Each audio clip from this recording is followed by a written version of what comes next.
Have you ever tried to set a boundary with a narcissist only to figure out that this is a really complex mathematical problem that makes absolutely no sense? You thought that you did everything right, but it just made the narcissist worse and guilt trip you more or explode on you, and all the things that you didn't think were going to happen when you started researching how to set healthy boundaries.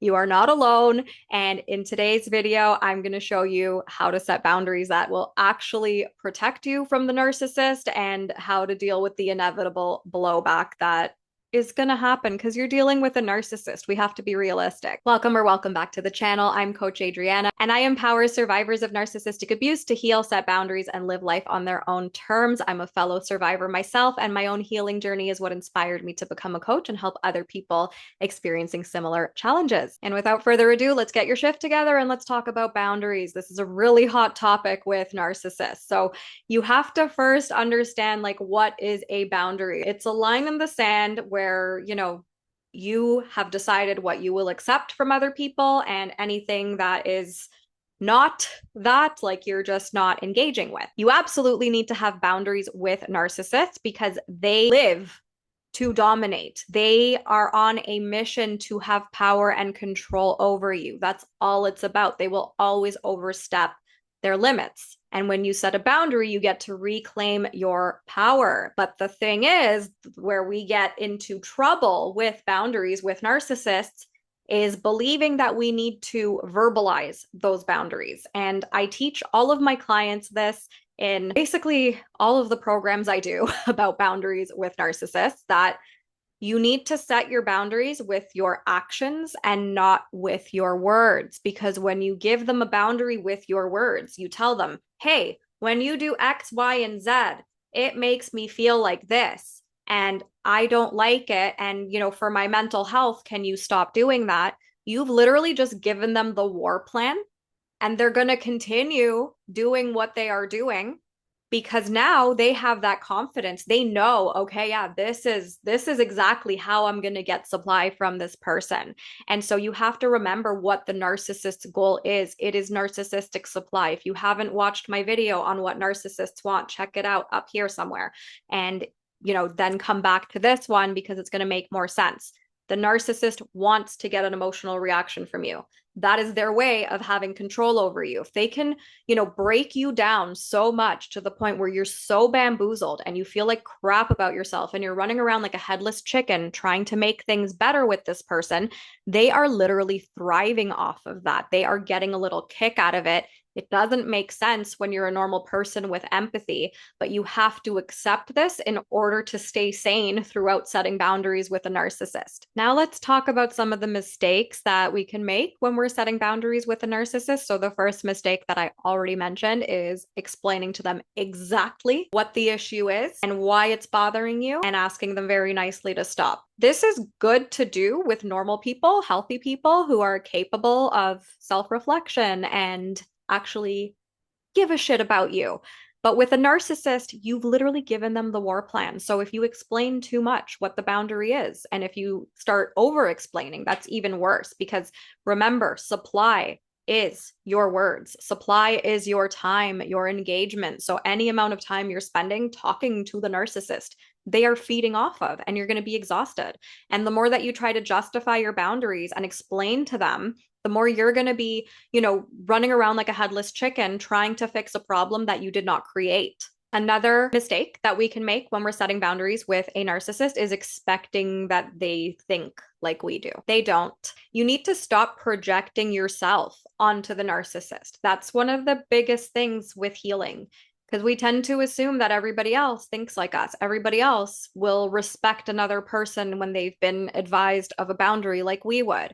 We think everybody else has the same heart that we do, but it's not true. There is evil on this planet. There are bad people in this world. Like, you literally just have to turn on the news for 2 minutes and there it is. So we need to recognize that not everybody is on board with being a decent, kind, empathetic human. And that is, narcissists are definitely not on board with, being normal and decent like you. If somebody were to set a boundary with you, you'd be like, oh my gosh, I get it. Thank you for letting me know. And you would really like recognize it as this person wants to keep me in their life, and you would value that and you would respect the boundary.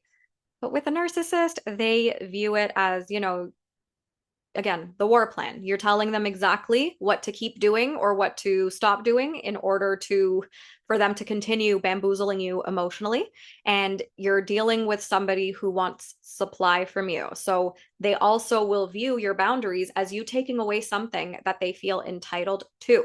And that is supply. Like, imagine how ridiculous, like, feeling entitled to getting an emotional reaction from somebody is, like that's their mentality. It's warped. It doesn't make any sense. So if you're struggling to make sense out of the whole supply thing, that's actually a good thing, because it means your brain is not wired like that. So it's just more proof that you and the narcissist are cut from two completely different cloths. Which brings us to the next mistake, is expecting the narcissist to respect the boundaries. They won't. They absolutely won't. And the other mistake would be giving into your emotions. So guilt, shame, fear, right? You might feel so guilty that you don't set the boundary. And the thing is, this is why we have to do the inner emotional work, because there's a difference between feeling guilty for going no contact with your narcissistic mother, for example, and letting that guilt mean that you're a horrible person, you're doing something awful, and therefore you're going to act on that guilt and not go no contact, and then you're going to be miserable dealing with your narcissistic mother,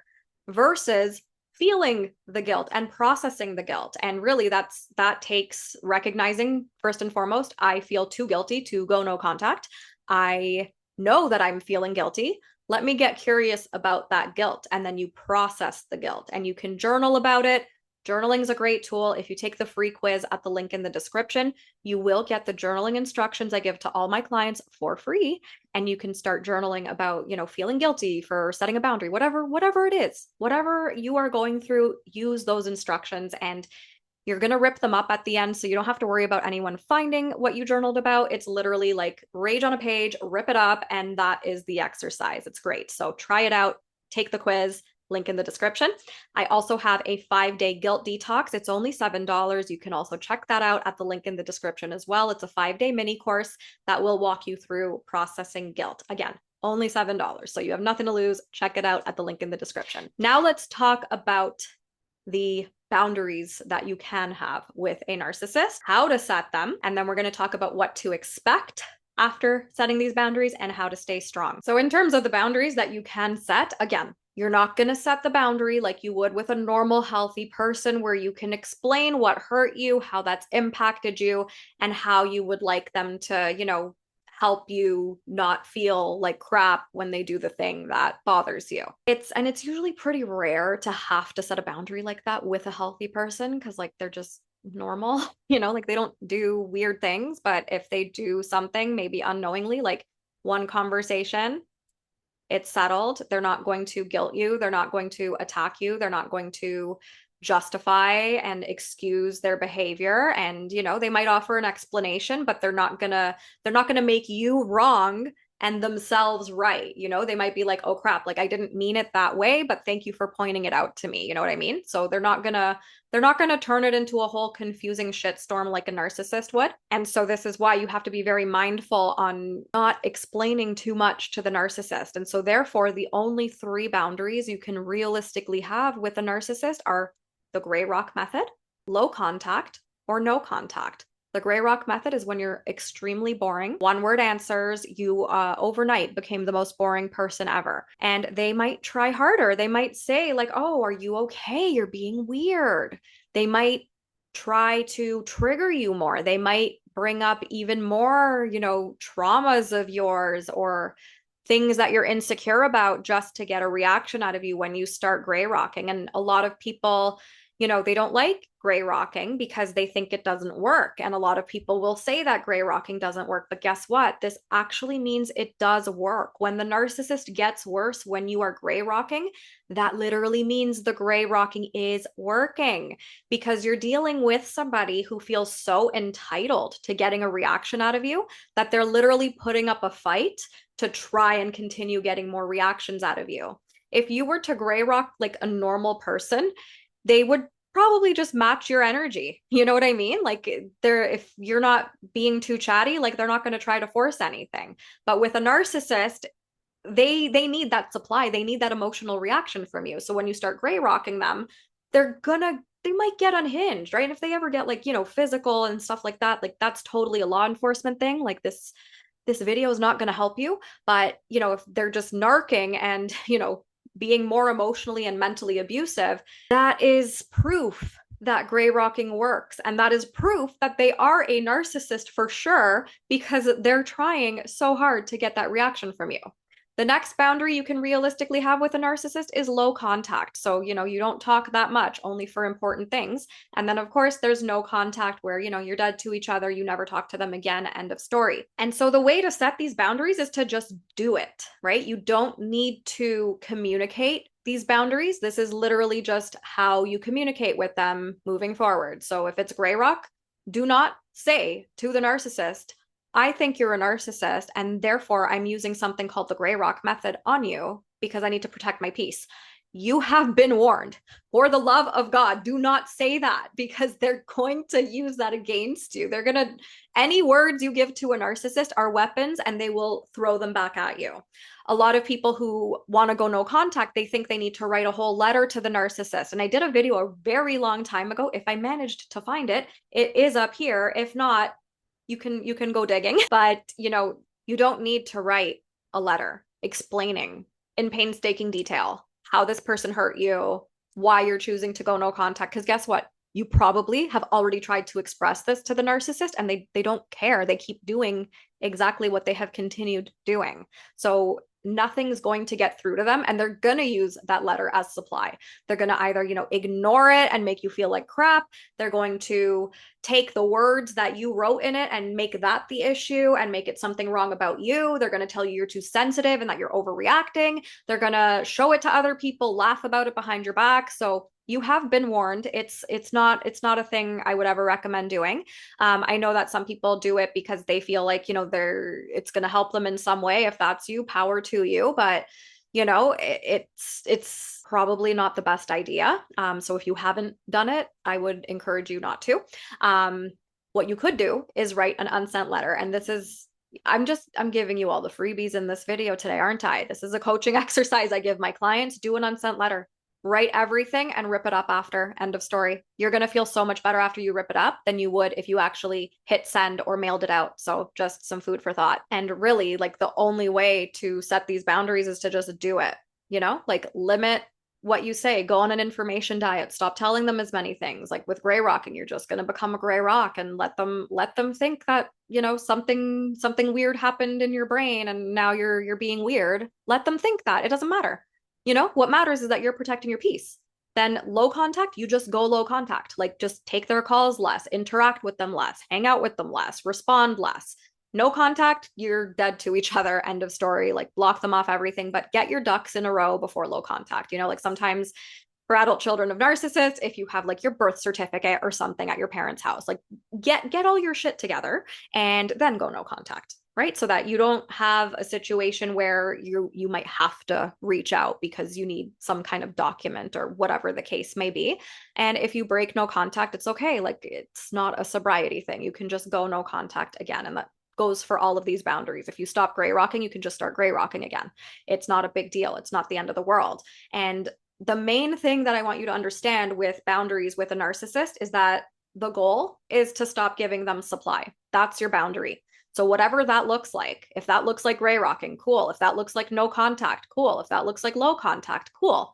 But you have to really check in with yourself and make sure that you are not giving this person the emotional reaction that they are trying to trigger out of you and feed off of, because that's why you're exhausted when you're dealing with a narcissist. They're literally feeding off of your energy. They're energy vampires. You need to protect your energy from these people. And then what can you expect after you try to protect your energy from these people? Obviously, more abuse coming your way, but that was inevitable, right? So it's like, you might as well protect your peace. They're going to continue being exactly who they are. But what's the alternative, right? You keep giving them supply. You keep, running yourself dry. That rhymes. I was like hesitating to say that because it just sounds funny, but it works. And you're going to burn out. So it's like the outcome's always going to be the same either way. So you might as well take the path of least resistance and just protect your energy and let them be their thundercloud of misery. They might start love bombing you after you set any of these boundaries. So that's, anything that you want to hear, promises that they're going to change, a fake apology, anything, whatever you want to hear from this person, they're going to say to you if they're going to love bomb you. They might devalue you. They might threaten to share your secrets or do a smear campaign and all that kind of stuff. They might discard you. They might not talk to you for a period of time. And if they discard you, like, it hurts, yeah, but like run with it. Oh my gosh, like it is a gift being discarded. And it's hard to look at it like it's a gift, but it's, you can take it, run with it, go no contact. End of story. And then when they decide to hoover you, like just don't even respond and stay no contact. But that can take some doing, a lot of inner work a lot of the times because, it's hard. It's hard because it's all this emotional abuse, all of these emotions that you have to work through in order to be okay with it, which you can. It's just not an overnight process. And let's talk about how to really stay strong. So you have to really, understand and embody the information that this person is literally on a mission to destroy you. And that's all it's about, all it will ever be about. There is nothing you can do to change this person. They have to choose it for themselves. They won't. And even if they do, change takes a long time. They're not going to change overnight. So whatever, nonsense they're trying to feed you that they're going to change, things are going to be better, they're going to change for you, blah, blah, blah. Like, no, no, that somebody else changing is none of your business. And so a narcissist will try to use that as a way to manipulate you into trusting them again. So just, you've been warned. And always remind yourself of the why. Like, why are you setting these boundaries to begin with? Like your peace, your freedom, your sanity. Like, what is that worth to you? If you could put a dollar amount on your sanity, what would it be? Let me know in the comments. I'm gonna guess a lot of you are gonna say it's priceless, because it is priceless. Your sanity is priceless. And you are the only person who can protect your sanity from people who are trying to destroy your sanity. So you have to really understand that that's what this person's goal is. And then obviously the emotional work is going to be super helpful. And, if you have a support network, rely on them, absolutely rely on them. And if you are interested, I do have an amazing support community. It's only $27 per month to get started. You can cancel anytime. You will also get my audio courses, which will also, help you to understand how to process the emotions and all that great stuff. Live events each month, fellow survivors in your circle as well. And it's such a great space for your healing journey. So if you're interested in that, check out the link in the description. That's it for today's video. Thank you so much for being here. If you've made it to the end and you like this content and you haven't subscribed yet, what are you waiting for? Just hit the subscribe button, hit the notification bell so you never miss a video. Feel free to like this video, leave some comments, and I'll see you next time. Bye.